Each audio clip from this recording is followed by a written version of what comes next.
Most people believe they know who they are. They believe their personality is something natural, something fixed, something they were born with. But that belief is one of the biggest psychological illusions of modern life.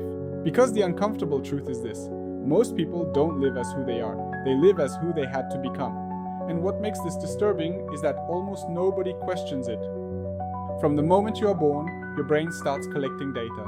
Not facts, not logic, signals, approval, rejection, safety, danger. Your nervous system watches how people react to you. It learns very quickly what behavior keeps you safe. If being quiet avoids conflict, your brain marks silence as protection. If being funny earns approval, your brain rewards humor. This process happens before language, before conscious memory. So later in life, you don't remember learning these behaviors. You call them personality.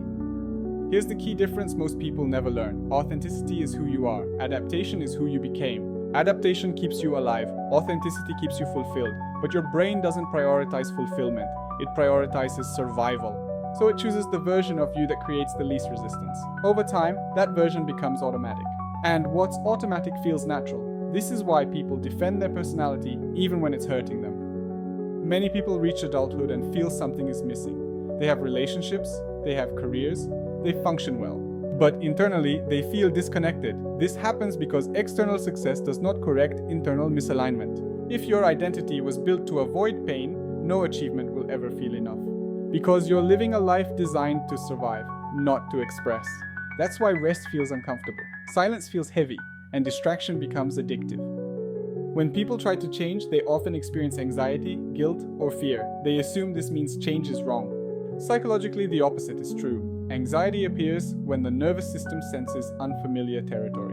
And authenticity is unfamiliar if it was once punished. Your body remembers moments your mind has forgotten. So when you try to become more honest, more visible, more aligned, your nervous system reacts as if danger is returning. This is not weakness, this is memory. Breaking this conditioning requires discomfort, and most people avoid discomfort at all costs. They stay busy, they stay distracted, they stay identified with roles, because questioning identity means questioning safety, and safety is addictive. So instead of asking, who am I really, they ask, how do I fit better? And that question shapes an entire lifetime. Knowing who you truly are is not about discovering something new, it's about unlearning what once kept you safe. Very few people choose this path, not because they can't, but because comfort is easier than truth. If this made sense to you, subscribe.